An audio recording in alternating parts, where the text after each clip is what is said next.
এবছর হচ্ছে না এইচএসসি ও সমমানের পরীক্ষা, মূল্যায়নে ভিন্ন পদ্ধতি। নারী নির্যাতনের ঘটনায় সরকারও বিব্রত, মন্তব্য প্রধান বিচারপতির। মৃত্যুদণ্ডের কথা ভাবা হচ্ছে, বললেন আইনমন্ত্রী। রোহিঙ্গারা পরিবেশের মারাত্মক ক্ষতির কারণ, জানালেন প্রধানমন্ত্রী। এবং সৌদি প্রবাসীদের ভিসার মেয়াদ বাড়ল ৩০ অক্টোবর পর্যন্ত।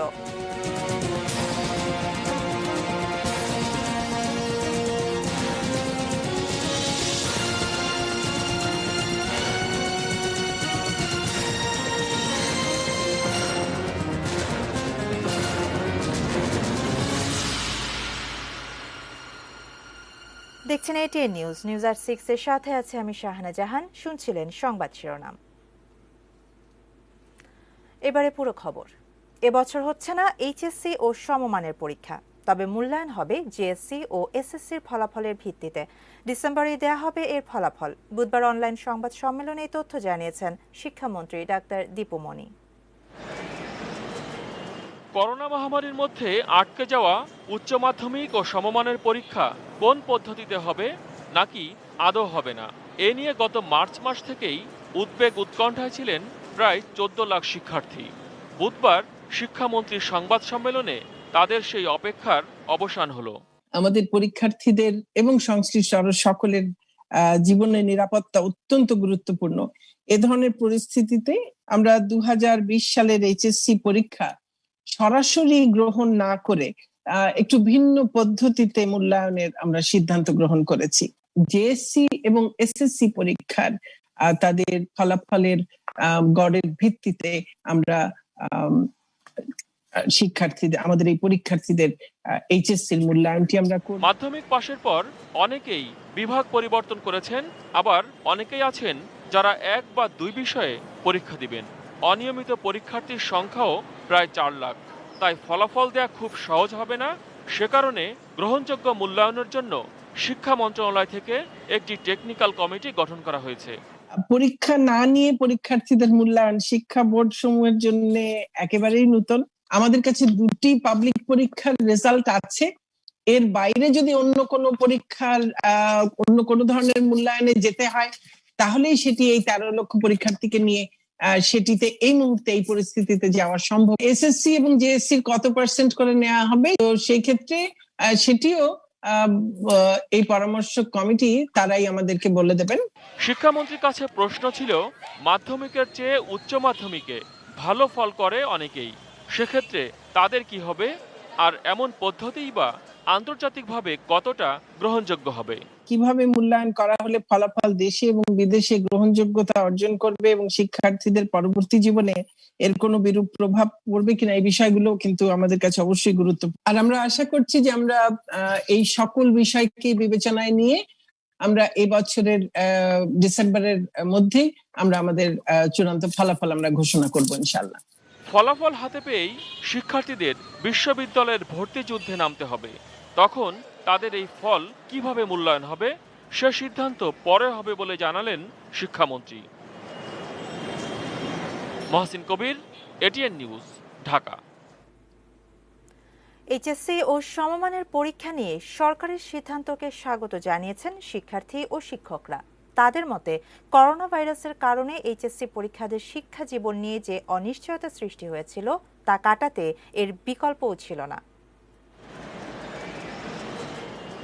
কথা ছিল 2019-20 সেশনের এইচএসসি ও সমমানের পরীক্ষা হবে এপ্রিলে, যদিও করোনায় সেই ছকে এগোয়নি কোনো কিছুই। প্রশ্নপত্র সহ সামগ্রিক প্রস্তুতি নেওয়া ছিল সরকারের, তবে করোনা সংক্রমণের ঝুঁকি এড়াবার সুযোগ নেই। জেএসসি পরীক্ষার্থীদের মতোই অবশেষে ফলাফল নিয়ে সমাধান পেল এইচএসসি পরীক্ষার্থীরাও। সিট পদ্ধতিটা কিরকম হবে, আদৌ এটা আমাদের জন্য সেফ হবে কিনা, সিদ্ধান্তহীনতায় ভুগছিলাম।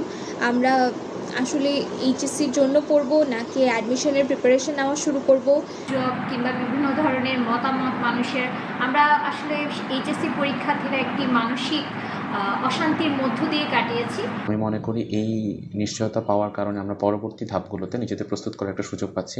বিশ্লেষকরা মনে করেন, করোনা কালে এর বাইরে অন্য কোনো সিদ্ধান্ত বা ব্যবস্থা নেবার সুযোগ বা বিকল্প কম ছিল। এটাকে এক কথায় খুব ভালো খুব মন্দ এটা বলা যাবে না, এটা পরিস্থিতির কারণে সিদ্ধান্তটা নিতে হয়েছে। মূলত জেএসসি এবং এসএসসির ফলাফলের উপর মূল্যায়ন করে এবারের প্রায় 14 লাখের বেশি এইচএসসি পরীক্ষার্থীর রেজাল্ট। স্বাভাবিকভাবেই সবার নজর এখন বিশ্ববিদ্যালয়ের ভর্তি যুদ্ধের উপরে। ডিসেম্বরে ফলাফল হয়, তো এখন আমাদেরও প্রস্তুতি সেগুলো গ্রহণ করতে হবে। তো আশা করি সে কাজগুলো আমরা খুব দ্রুত করব এবং একটি দৃষ্টিভঙ্গি আমাদের রাখতে হবে, সেটি হলো যেন ব্যবস্থাপনায় যেন সময় ক্ষেপণ না ঘটে।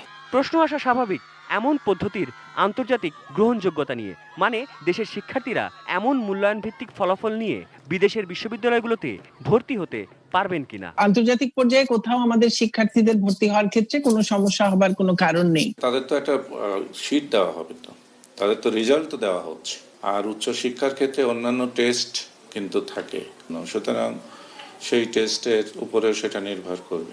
তো বৈশ্বিক পরিস্থিতি কোনো ক্রমেই শিক্ষার্থীদের জীবন থেকে বেশি সময় নেওয়া ঠিক না, একটি পথ বের করতে হবে। সাদাত হাবিবি সেতু, এটিএন নিউজ, ঢাকা। সাম্প্রতিক নারী নির্যাতনের ঘটনায় সরকারও বিব্রত উল্লেখ করে এসব ঘটনার উপযুক্ত বিচার চেয়েছেন প্রধান বিচারপতি সৈয়দ মাহমুদ হোসেন। সদ্যপ্রয়াত অ্যাটর্নি জেনারেল মাহবুবে আলম স্মরণে ল রিপোর্টার্স ফোরাম আয়োজিত সভায় বুধবার সন্ধ্যায় তিনি এই মন্তব্য করেন। প্রধান বিচারপতি বলেন, মামলার সেন্ট্রাল ফাইলিং হলে আদালতে অনিয়ম দুর্নীতি 50% কমে আসবে। তিনি বলেন, অ্যাটর্নি জেনারেল মাহবুবে আলম ছিলেন ভার্চুয়াল কোর্টের প্রবক্তা। স্মরণসভার আলোচনায় আপিল বিভাগ ও হাইকোর্ট বিভাগের বিচারপতিদের পাশাপাশি কয়েকজন মন্ত্রী অ্যাটর্নি জেনারেল হিসেবে মাহবুবে আলমের কর্মজীবনের ভূয়সী প্রশংসা করেন। তারা বলেন, ব্যক্তি জীবনে মাহবুবে আলম ছিলেন একজন উদার মানসিকতা, সদালাপী একজন মানুষ। মামলা পরিচালনার ক্ষেত্রে অ্যাটর্নি জেনারেল প্রতিপক্ষের প্রতি কখনো বিরূপ আচরণ করেননি। আইনমন্ত্রী আনিসুল হক বলেন, রাষ্ট্রের গুরুত্বপূর্ণ সব মামলায় মাহবুবে আলম যে মেধা ও শ্রম দিয়েছেন তাকে স্মরণীয় করে রাখতে সরকার উদ্যোগ নেবে। আমরা এখনো মেনে নিতে পারছি না। এখন সারা দেশে নারীদের উপর এত নির্যাতন যে সরকার পর্যন্ত বিব্রত। সরকারের মন্ত্রী পর্যন্ত বলেছে যে আমরা ক্ষমতায়, আমরা এটার দায় এড়াতে পারি না।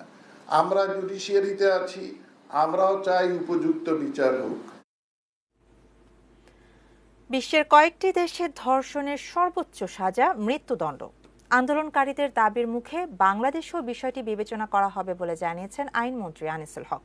ধর্ষণের শাস্তি মৃত্যুদণ্ড করার বিষয়ে একমত মহিলা ও শিশু বিষয়ক প্রতিমন্ত্রীও।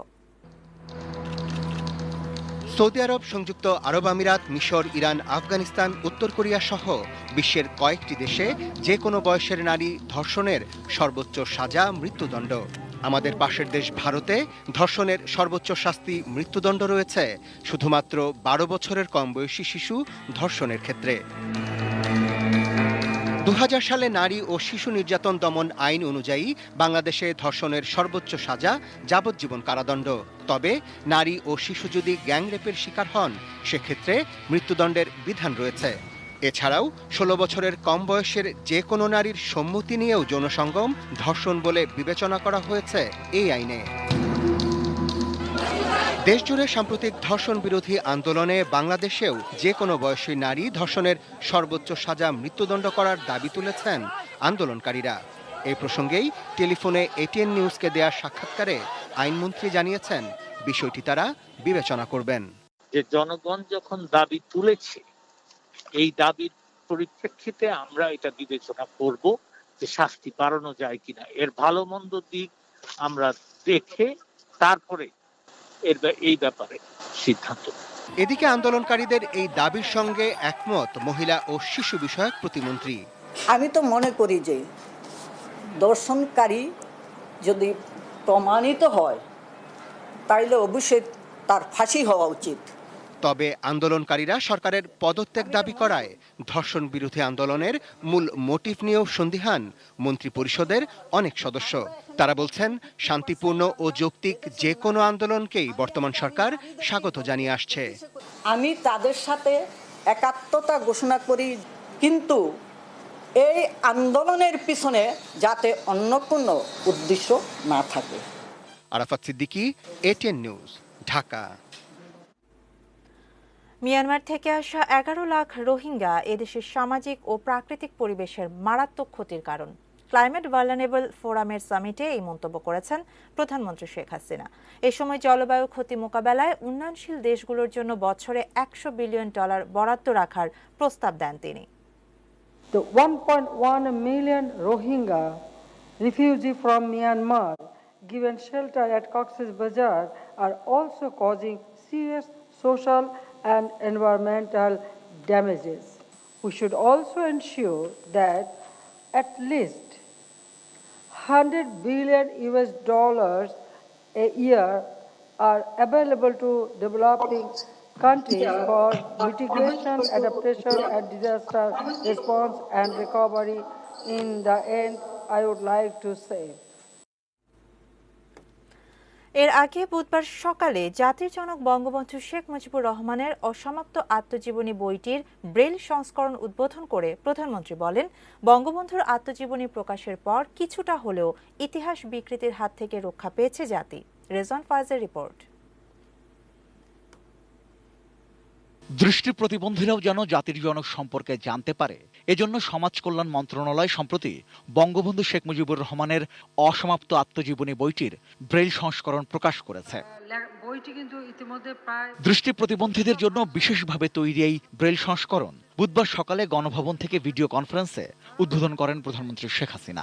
আমি মনে করি যে বিভিন্ন লাইব্রেরিতে যেটা রাখা যায়, যেখানে বিশেষ করে আমাদের দৃষ্টি প্রতিবন্ধীরা সেটা সংগ্রহ করতে পারবে, পড়তে পারবে। কারণ কারোর পক্ষে ব্যক্তিগত সংগ্রহ করে পড়া খুব কঠিন, কিন্তু লাইব্রেরিতে থাকলে পরে তাহলে তারা জানতেও পারবে, পড়তেও পারবে এবং তাদের একটা পড়ার সুযোগ হবে। প্রধানমন্ত্রী সময় বললেন, ৭৫-এ জাতির জনককে হত্যার পর বঙ্গবন্ধু ও বাংলাদেশের স্বাধীনতার ইতিহাস বিকৃতির যে অপচেষ্টা হয়েছে, এই বইটি তা থেকে জাতিকে রক্ষা করেছে। ৭৫-এ জাতির পিতাকে হত্যার পর বাংলাদেশের যে স্বাধীনতা সংগ্রামের ইতিহাস, আমাদের এমনকি আমাদের ভাষা আন্দোলনের ইতিহাস, সেগুলি যে বিকৃত করা হয়েছিল, বঙ্গবন্ধু শেখ মুজিবের নাম সব জায়গা থেকে মুছে ফেলা হয়েছিল। এই বই প্রকাশ হওয়ার পর অন্তত সেই ইতিহাস বিকৃতির হাত থেকে আমরা কিছুটা রক্ষা পাই। শুধু বঙ্গবন্ধুর অসমাপ্ত আত্মজীবনীই নয়, বাংলাদেশের সঠিক ইতিহাস জানতে শেখ মুজিবুর রহমানের লেখা কারাগারের রোজ নামচা, আমার দেখা নয়াচীন বইগুলো পড়ার পরামর্শ দিয়েছেন তিনি। জাতির পিতার জীবনী, তার সঙ্গে বাংলাদেশের অভ্যুত্থান, আমরা বাঙালি জাতি হিসেবে আমাদের আত্মপরিচয়, আমরা যে একটা স্বাধীন জাতি আজ হতে পেরেছি, এটা জানার, এই ইতিহাস জানার একটা সুযোগ রয়ে গেছে এই সব প্রকাশের মাধ্যমে। Rezwan Foyez, ATN news, Dhaka. এবারে সৌদি প্রবাসীদের জন্য সুখবর। দেশে আটকা পড়া সৌদি প্রবাসীদের ভিসার মেয়াদ ৩০ অক্টোবর পর্যন্ত বাড়িয়েছে সৌদি সরকার, জানিয়েছে পররাষ্ট্র মন্ত্রণালয়। ভিসার মেয়াদ শেষ হবার কারণে দেশে আটকা পড়া অনেক প্রবাসী সৌদি আরব ফিরে যেতে পারছে না। তাছাড়া ভিসার মেয়াদ বাড়ানোর জন্য সৌদি আরব যে ৫টি শর্ত দিয়েছিল, সেগুলো বেশিরভাগ শ্রমিক পূরণ করতে পারছেন না। কারণ এসব শর্ত পূরণের জন্য সংশ্লিষ্ট নিয়োগকর্তার সাথে যোগাযোগ জরুরি, যা বর্তমান পরিস্থিতিতে অনেক শ্রমিকই করতে পারছেন না। ভিসার মেয়াদ শেষ হয়ে যাওয়ায় অনেকের ফিরে যাওয়াও অনিশ্চিত হয়ে পড়েছে। এ নিয়ে পররাষ্ট্র মন্ত্রণালয়ের তৎপরতায় সৌদি সরকার ভিসার মেয়াদ ৩০ অক্টোবর পর্যন্ত বাড়িয়ে দেয়।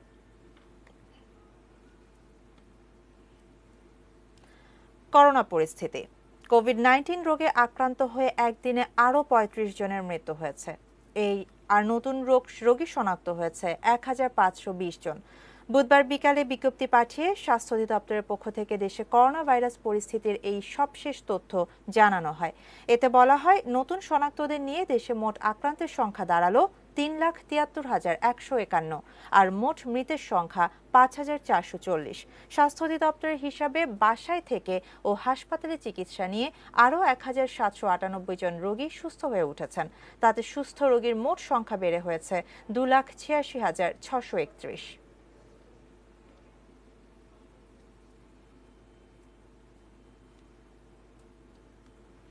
এ পর্যায়ে সময় হলো বায়েজিদ স্টিল বিরতির। এরপর আরও থাকছে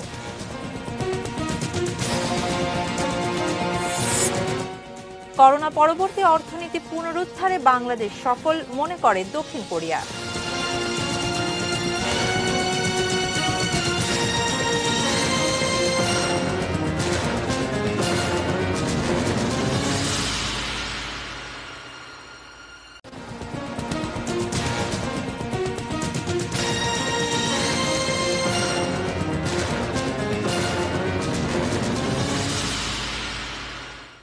বিরতির পর আবারও আমন্ত্রণ নিউজ এট 6-এ সাথে থাকার জন্য ধন্যবাদ।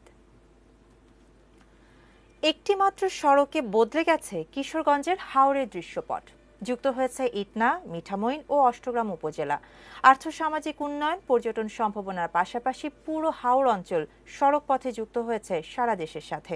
আজ ভিডিও কনফারেন্সের মাধ্যমে অল ওয়েদার সড়কটি উদ্বোধন করবেন প্রধানমন্ত্রী শেখ হাসিনা। কিশোরগঞ্জ প্রতিনিধি শফিক আদনানের তথ্য ও ছবিতে আহমেদ রাবি তানিমের রিপোর্ট।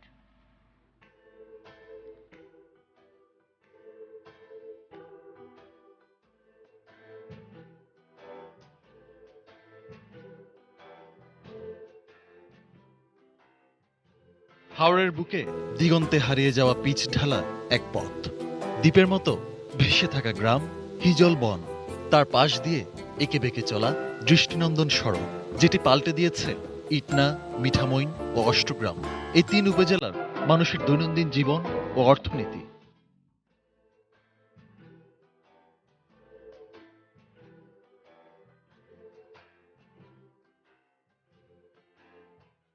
পাশাপাশি হাওরের অপরূপ সৌন্দর্য খুলে দিয়েছে পর্যটনের অপার সম্ভাবনা। একসময় বর্ষা ও শুষ্ক মৌসুমে অবর্ণনীয় কষ্ট সহ্য করা হাওরবাসীর জন্য এলাকার কৃতি সন্তান রাষ্ট্রপতি আব্দুল হামিদ এই সড়ক নির্মাণের ইচ্ছা প্রকাশ করেন। এরপর প্রধানমন্ত্রী শেখ হাসিনার উদ্যোগে 2016 সালের এপ্রিলে শুরু হয় 30 কিলোমিটার সড়কের নির্মাণ কাজ। প্রকল্প ব্যয় ধরা হয় 875 কোটি টাকা। ব্রাহ্মণবাড়িয়ার নাসিরনগর পর্যন্ত বাড়ানো হবে সড়কটি। কাজ শেষ হলে ঢাকা, সিলেট, চট্টগ্রামের সঙ্গে সরাসরি যুক্ত হবে কিশোরগঞ্জের হাওরাঞ্চল।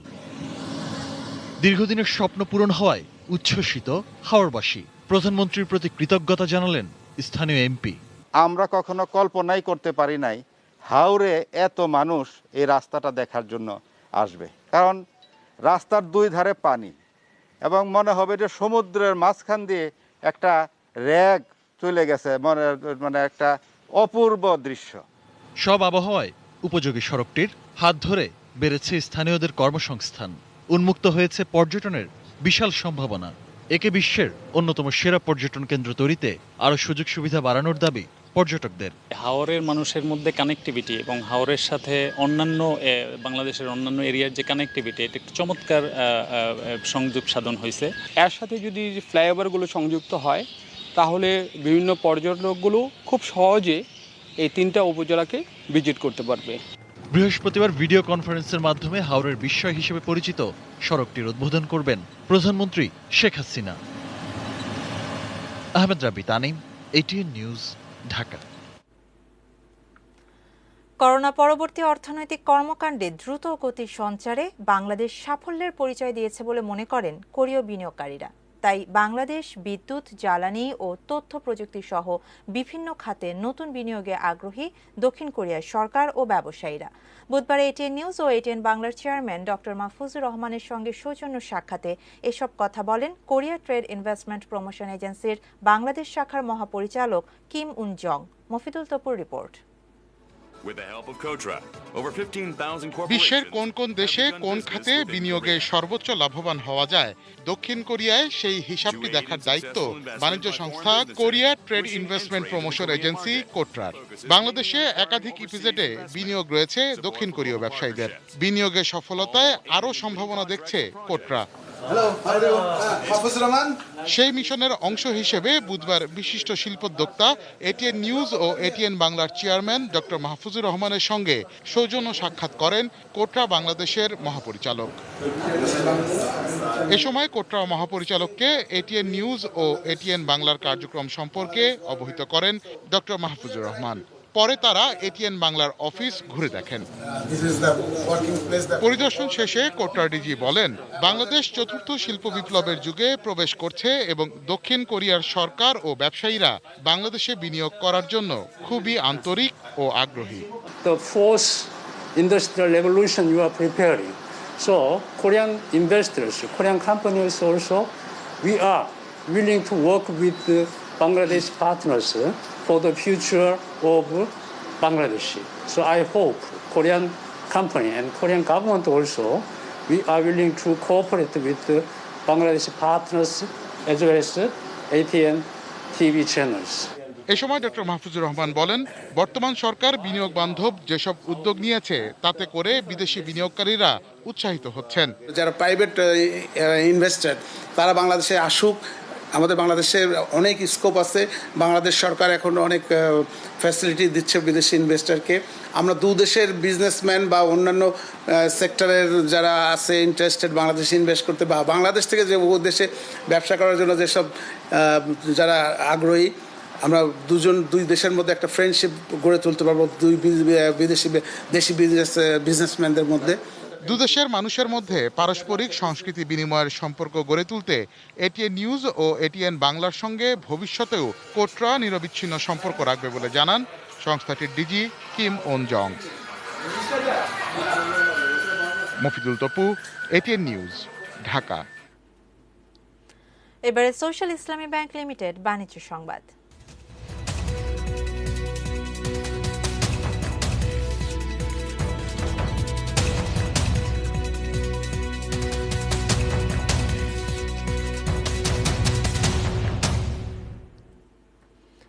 করোনায় আক্রান্ত মার্কিন প্রেসিডেন্ট ডোনাল্ড ট্রাম্প হাসপাতাল থেকে হোয়াইট হাউসে ফিরে আসার খবরে সোমবারই আন্তর্জাতিক বাজারে তেলের দাম ৫% বেড়ে গেছে।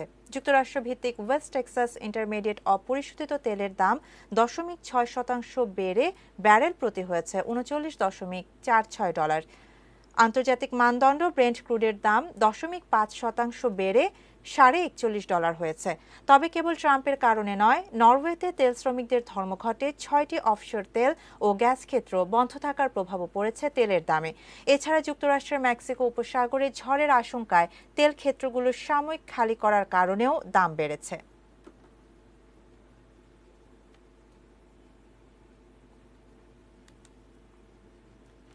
মেটাল প্রেজেন্স কৃষি সংবাদ, সুজলা সুফলা।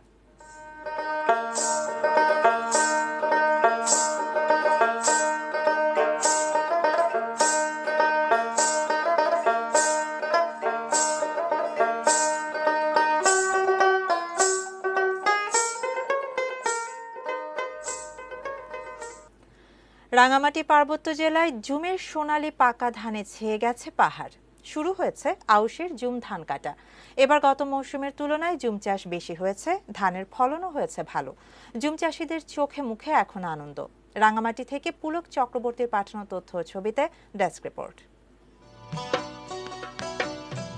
সারা বছর হাড়ভাঙা পরিশ্রম শেষে পাহাড়ি তরুণীরা যখন জুম ক্ষেতের পাকা ফসল ঘরে তুলতে যায়, ফসল তোলার আনন্দে তখন তাদের মনে এই গানটি যেন ভাসতে থাকে।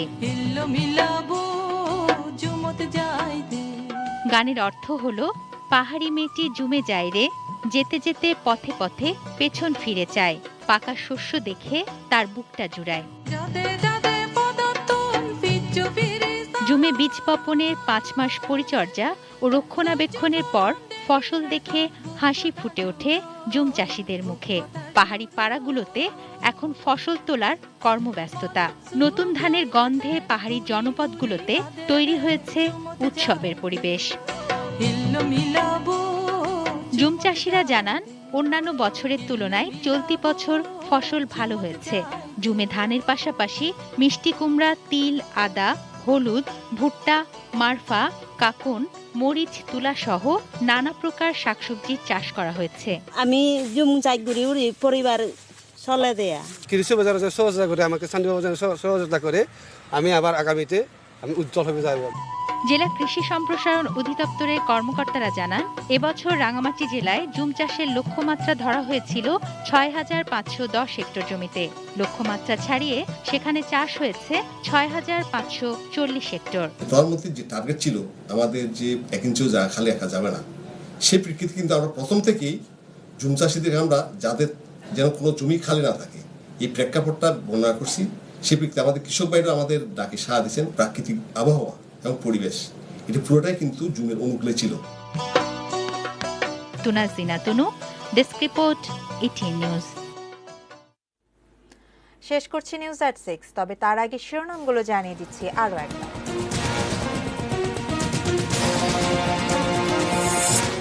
এবছর হচ্ছে না এইচএসসি ও সমমানের পরীক্ষা, মূল্যায়নের ভিন্ন পদ্ধতি। নারী নির্যাতনের ঘটনায় সরকারও বিব্রত, মন্তব্য প্রধান বিচারপতির। মৃত্যুদণ্ডের কথা ভাবা হচ্ছে, জানালেন আইনমন্ত্রী। রোহিঙ্গারা পরিবেশের মারাত্মক ক্ষতির কারণ, বললেন প্রধানমন্ত্রী। সৌদি প্রবাসীদের ভিসার মেয়াদ বাড়ল 30 অক্টোবর পর্যন্ত। করোনা পরবর্তী অর্থনীতি পুনরুদ্ধারে বাংলাদেশ সফল, মনে করে দক্ষিণ কোরিয়া।